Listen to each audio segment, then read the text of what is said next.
perfect. Okay, I don't know if you heard it, but it's straight from the vet's mouth. Those blows might not be your nutritionist's fault, so just remember that. The vet said it himself. Okay, up next we have Dr. Don Huber. He's an Emeritus professor at Purdue. Has been studying soil microecology and disease interactions for the past 60 years, so he's loaded with expertise, and I look forward to his perspective.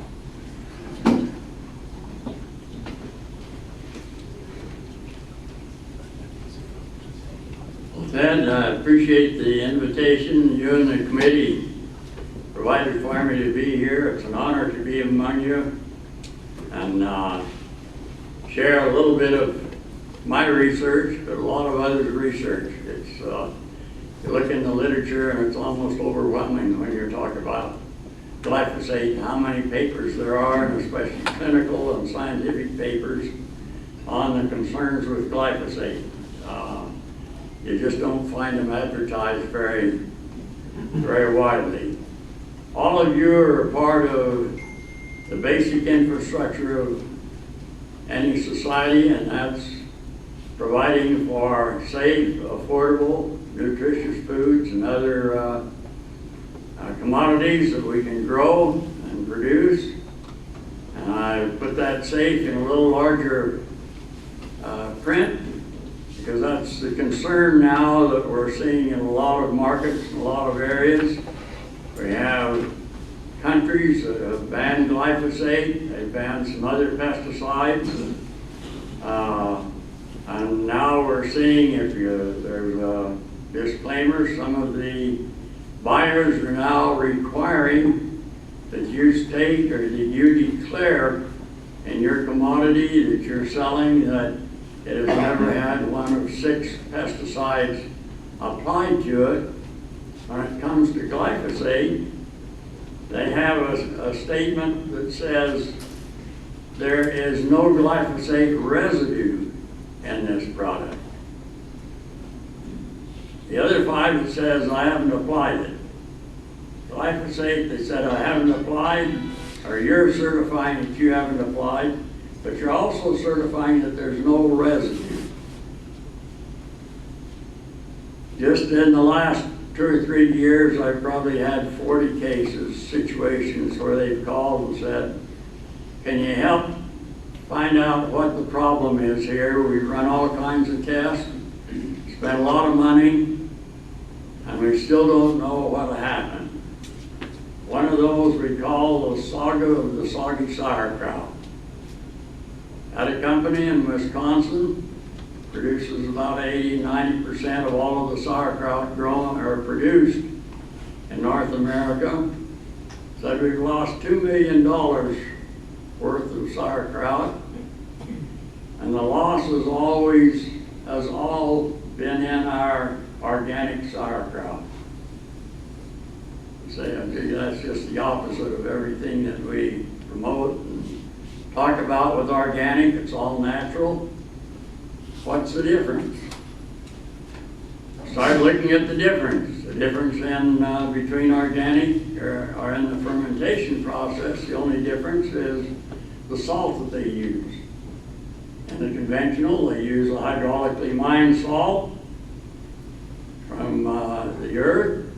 On the sea salt that they use, it's San Francisco Bay water that's evaporated, and then you use the brine to wash it and scrub it down to get rid of all of the materials that come out of the ships when they come in there and clean out the system and everything.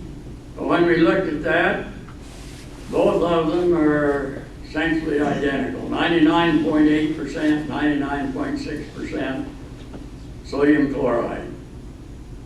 The other difference is in a little bit of difference in hundredths of a percent in calcium chloride or magnesium sulfate. So there's no difference there. And yet when they fermented it, they ended up, and the organic sauerkraut was coming out as applesauce texture. The other conventional was just a beautiful, white, opaque, very flavorful and crisp sauerkraut. Said we've done all kinds of testing. We can't find out modified fermentation. No differences there, and I checked them out very closely. The only one they hadn't was the salt, and we did that. Nothing on their end of it from a processor that said there was a problem. Yet it cost them $1 million in lost product. We started looking at production of the cabbage. There you know that potassium, you know that manganese, iron, and boron, very critical for secondary cell wall and that cabbage as it's growing. That's important in that texture for the cabbage.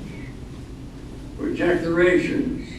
They've have the soil testing, they have tissue testing. It says there should be plenty of nutrient there. The ones that are short, you add to it. The only difference then was the source of the nutrients that are going into the production of the cabbage, the fertilizer. On the conventional, you have the inorganic nutrients, so you can kind of tailor-make your fertility program. In the organic, you have the manures that are required for organic, and so you get a package deal with it. The problem is that you don't know what else comes along with that package, and it's a little more difficult to do the individual tailoring of your fertility program to the needs of that cabbage, so that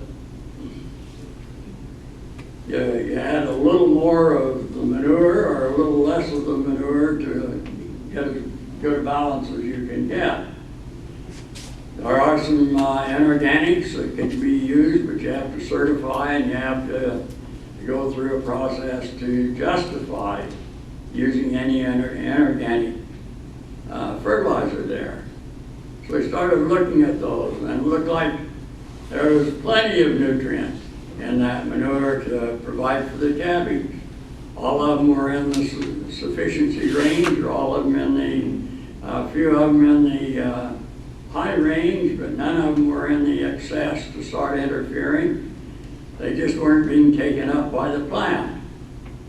And so we said, okay, what's the primary concern that we have when nutrients aren't available for the plant, but they're present in the soil or they're present in the fertilizer that we're putting them on? And that first place we looked was glyphosate. It's a very strong chelator, immobilizing. It's not just the antibiotic, which fouls up a lot of the microorganisms that make nutrients available, but it's also a chelator itself, so that the plant isn't able to take up nutrients and it isn't able to distribute them in the plant.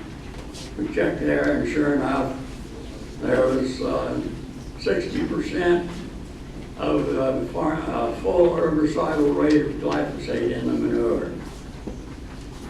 25 years of organic production on these organic soils. I had no idea if I was in the manure, except it was certified for organic, because it had never been checked for glyphosate. When we corrected that problem, the problem went away. When we got the glyphosate out of the manure. Know that you had to have a lot of damage to the poultry and that to have that level of glyphosate. But it took a while, and we called, the problem was we sat down and started getting it put together. We said, well, we had an elephant in the room. So I brought an elephant in the room today to talk a little more about. And Ted's talked on the animal side, and I'll a little bit on the plant side and a little bit on the human side, because that's where it's going to really hit home for us. But you're part of that infrastructure that's so critical and determines everything that a society does. Is its basic food supply, of having a healthy, a safe, and abundant supply of food. Now this, Sue got this for us, and emailed it here a few days ago, this declaration that's being required by certain buyers, and this is something that's going to be, I think, going to be spreading quite rapidly, so that it's a declaration for sale. And if you read it closely, you'll see that you're betting the farm when you sign this declaration. It says that, start with, this is a Canadian product. Quaker Oats has had a statement out that they won't purchase any oats that have been desiccated by glyphosate now for 2 years. This one says in the 6 pesticides that are shown up here that they say you certify that it hasn't been treated.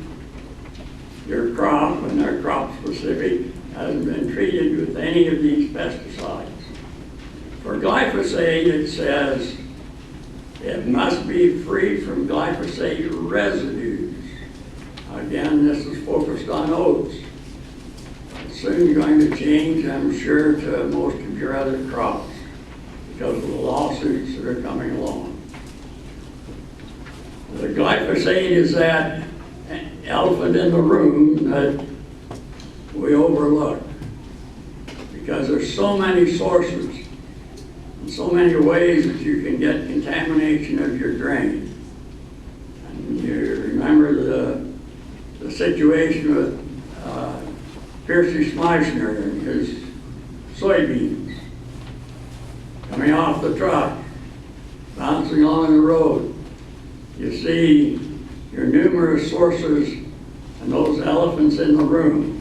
This declaration as a fraud that your crop then has a glyphosate residue, so that you agree to indemnify and hold harmless from and against any loss and all loss, cost, damage, expense, including legal fees or penalty that it may incur by reason of non-compliance with this declaration. And again, you're betting the farm, as you can see up there, including being barred from selling your crop or using it to satisfy a contract. If you look at the cost of litigation right now with Monsanto Bayer, they have allocated $16 billion for damages to one disease of 32 human diseases that are reaching epidemic proportions. That liability, when that pocket dries up, who's going to be the next one? We have 200 producers of glyphosate, so it'll probably trickle down a little bit, but with most chemicals, it's the last handler of the product that bears the liability. That's you and me. And you see that the family farm becomes a real concern. We've kind of ignored it in the past because it's a big cash cow for the companies.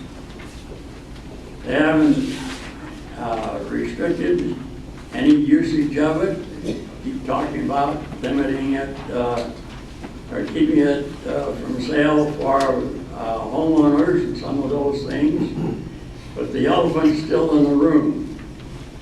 You look at the inadvertent contamination with glyphosate.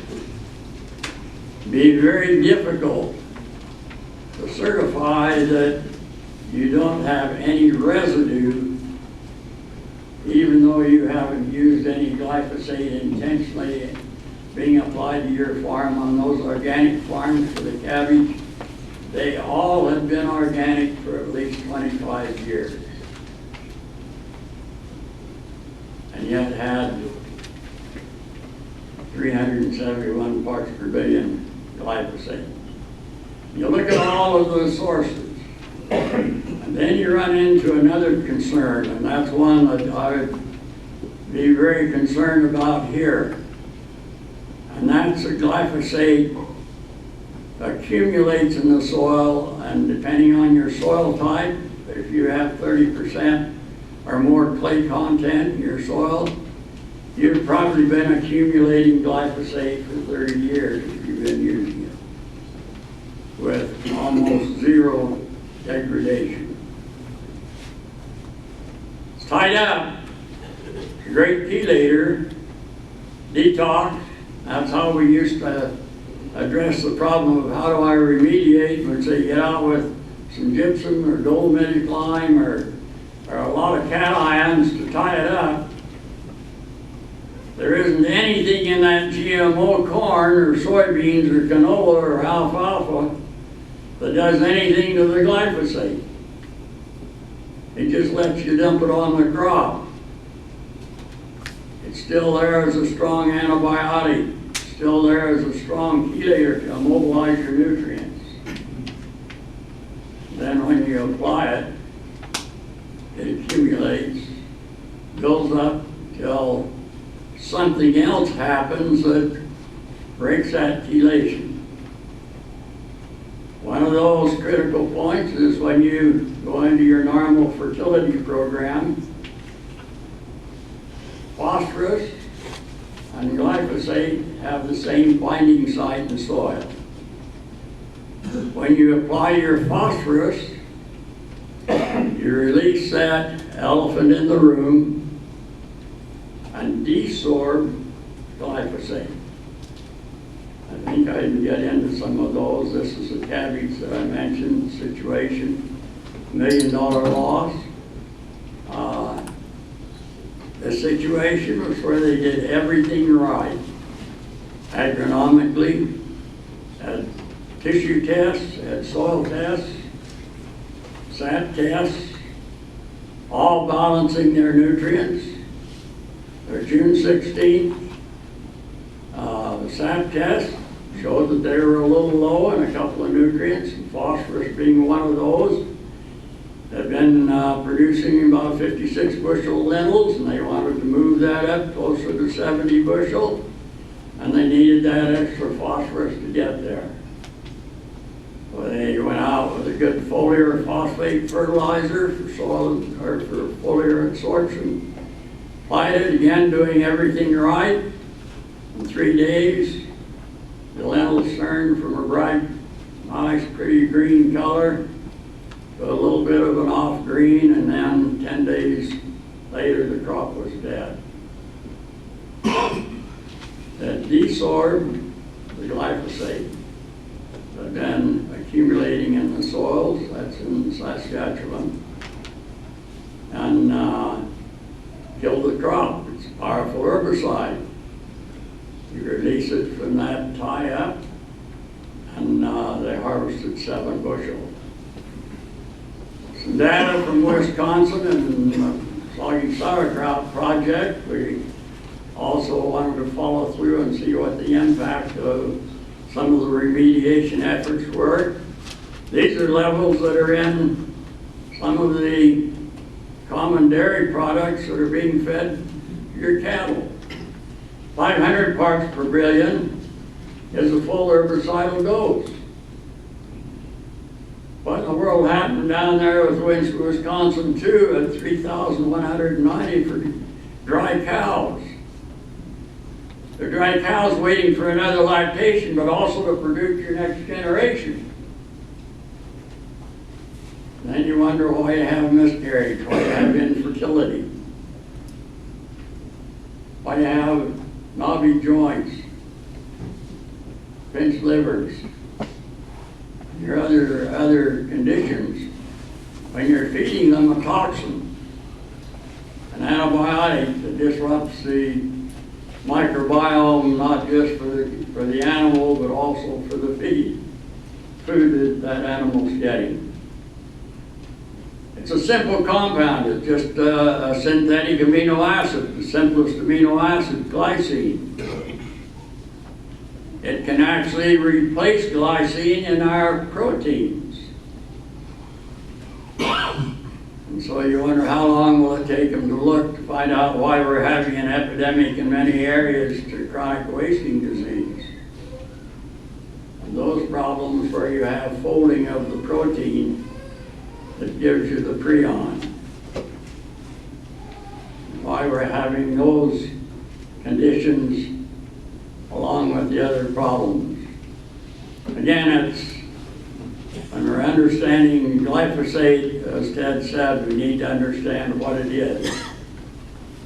It's a powerful antibiotic against the beneficial organisms in our ecology. But it's also a powerful stimulus to many of our pathogens that are also very common, but generally held under control by the other organisms, beneficial organisms there. The first patented is a strong mineral chelator used as a way to clean steam pipes and boilers, descale them. That was 1964.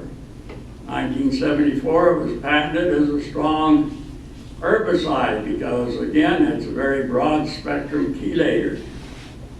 2010 it's patented as a broad spectrum antibiotic, but somewhat selective at favoring the pathogens.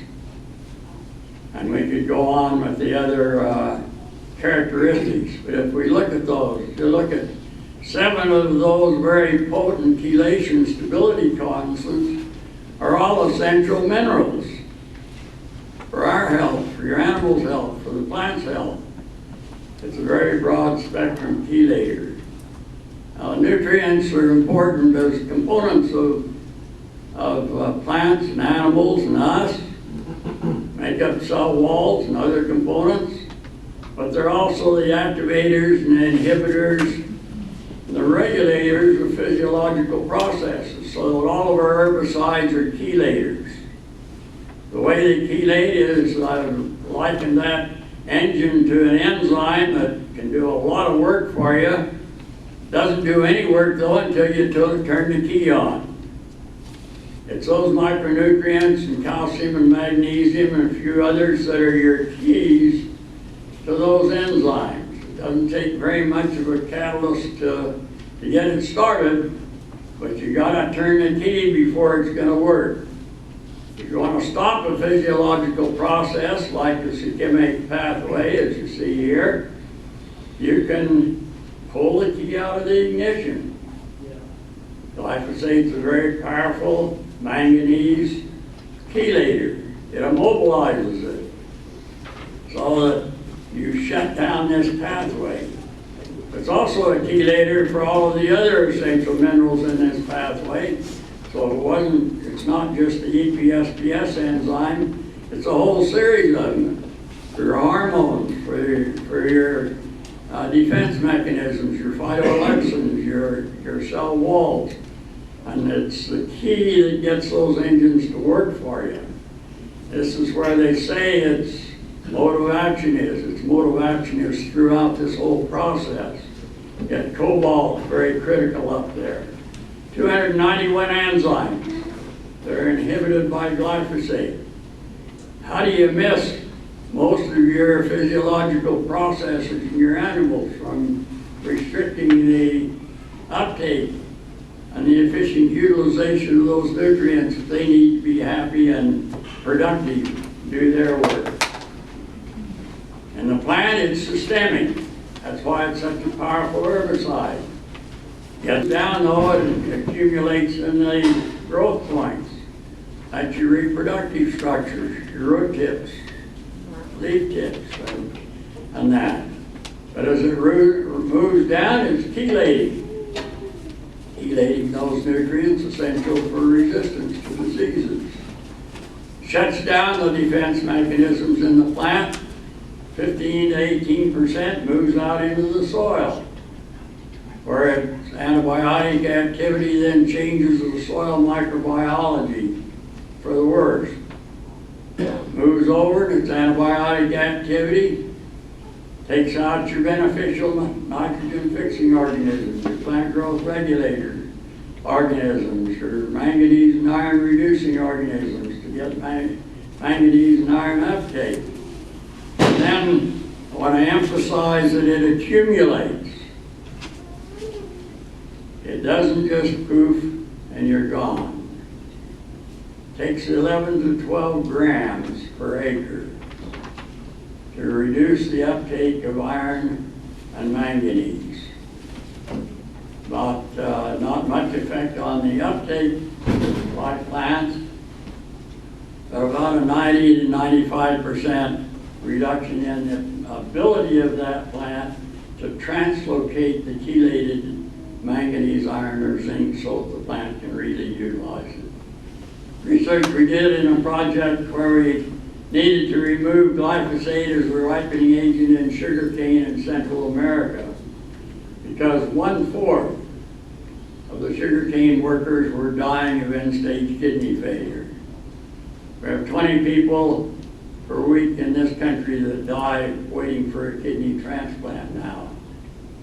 You can see within 6 hours, there's more than 100 times more glyphosate in the stock of that sugarcane plant that was sprayed 4 weeks before than is needed to tie up all of the cations that are available, unbound cations, in that plant. You can see then in that 6-hour period that plant has all of those keys for manganese and iron and even zinc reduced very dramatically and pulled out, so those enzymes, motors were all shutting down. Is it residual? Our label says anytime you can apply glyphosate, anytime before emergence of your seed.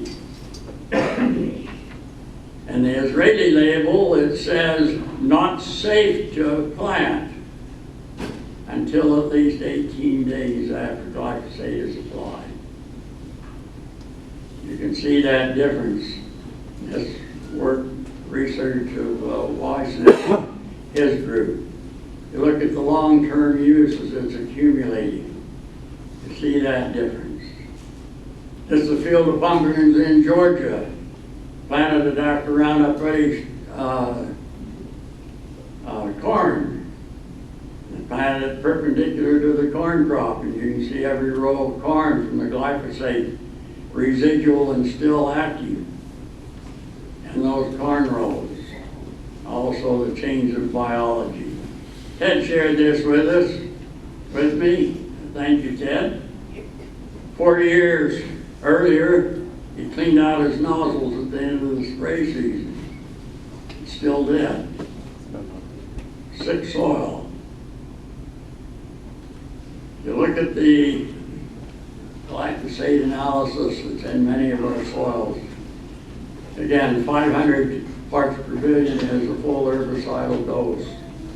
It's sitting there to come back as the elephant in the room to damage and jeopardize not just the yield but also the quality of that product as you see it in the different components. Again, what we're feeding our cattle.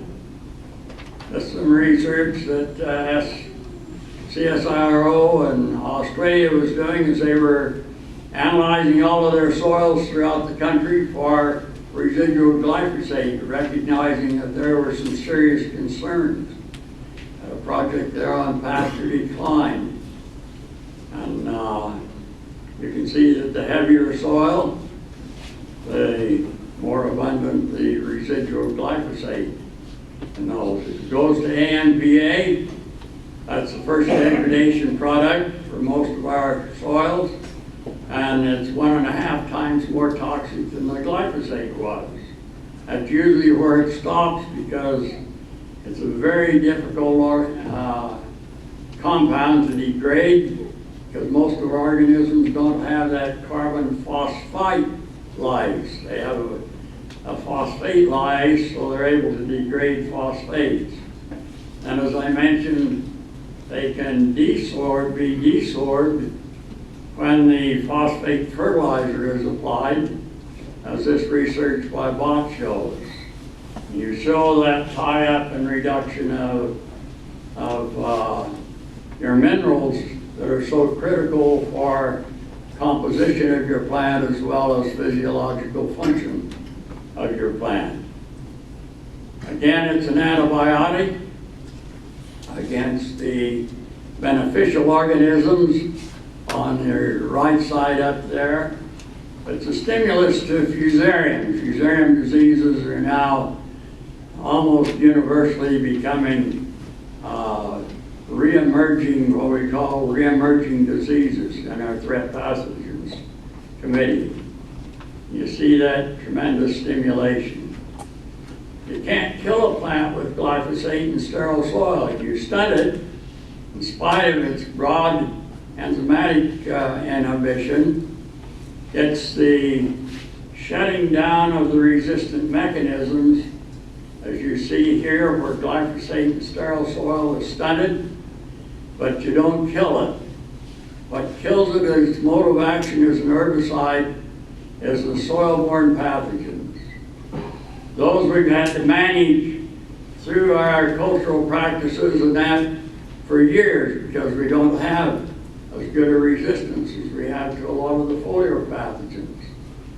But in non-sterile soil or regular field soil, those pathogens are activated.